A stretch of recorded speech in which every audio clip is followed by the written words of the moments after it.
Please subscribe math.com and don't forget to hit the bell icon for new video notification.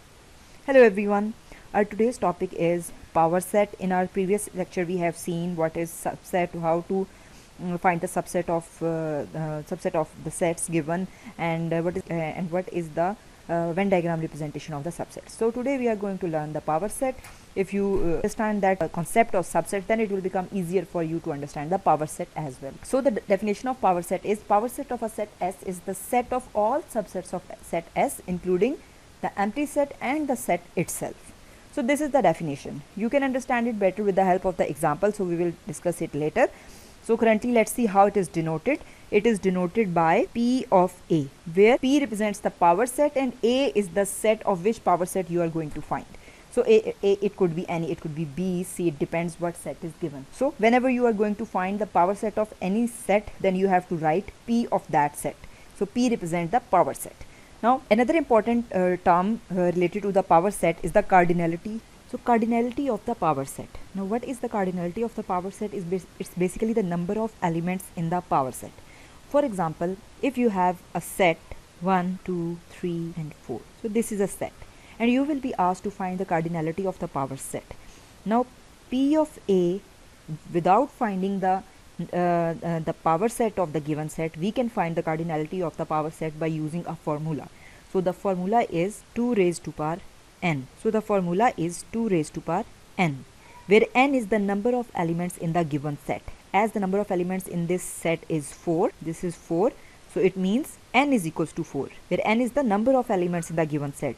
So the cardinality is equals to 2 raised to power n, that will be equals to 2 raised to power 4, where 2 raised to power 4 is equals to 16. So it means the number of elements in the power set will be 16. So you have not find the power set here, but you can easily find the number of elements in the power set by using this formula, and you can verify it by finding the power set later on, that whether it is 16 or not, and you are finding the power set right or not. So this will help you out to count the number of elements in the power set. So this is the cardinality of the power set. So let's have an example how you can find the power set of any set that is given, so that you can have the clear idea about it. So we have the example, that is, let's say you have a set that is S equals to A, B and C. So this is a set and you will be asked to find the power set of the set S. Then how you can find it? First of all, we will find how many number of elements will be in the power set, so that you can have a correct answer. So we can use that the above formula for cardinality of power set, that is 2 raised to power n, where n is the number of elements in the set. So here n is equals to 3, as we have 3 elements in the given set. So 2 raised to power 3 is equals to 8.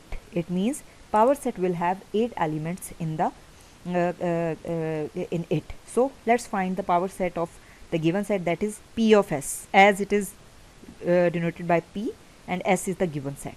So P of S, as we have seen the representation in the start, that P of A represents the power set and A is the given set. Here the set is S, so we'll find P of S. So let's find the number of elements in the as the number of elements in the power set will be 8. So let's find the subsets of the given set, as according to the power set definition, that power set consists of the set of all subsets of S, including the empty set and the set itself. So the first element will be an empty set. Obviously you can write it like this, or you can write the empty brackets.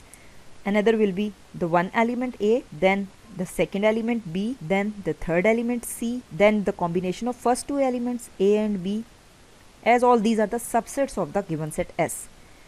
Then the combination of the last two elements B and C, then the combination of the first and the last element, that is A and C, and then lastly that is the set itself, that is A, B and C. As we have seen in the definition, that the power set consists of the empty set as well as the set itself. So let's count how many elements are in the power set, that whether it is equal to 8 or not, or we are making any mistake, or we are missing any element.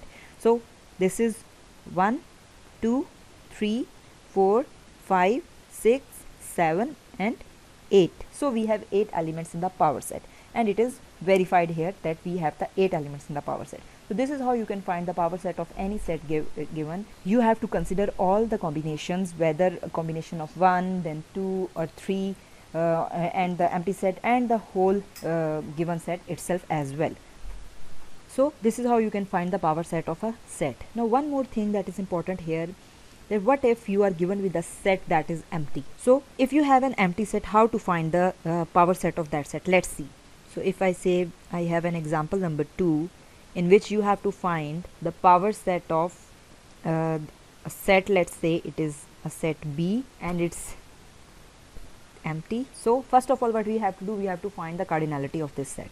So for the cardinality, what you have to do, you have to first find the number of elements, as the number of elements, that is n, in the given set is 0. So cardinality is basically represented by writing as the number of elements in the power set of P equals to 2 raised to power n, where n is equals to 0. So 2 raised to power 0 equals to 1. So it means there will be one element into the power set of B.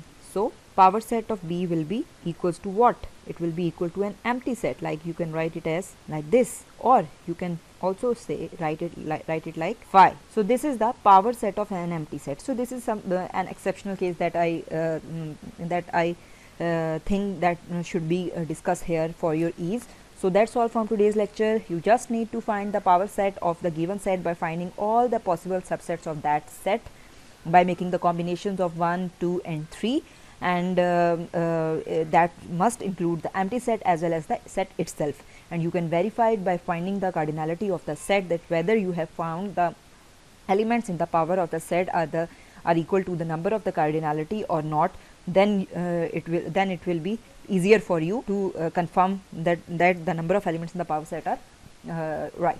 So that's all from today's lecture. Thank you.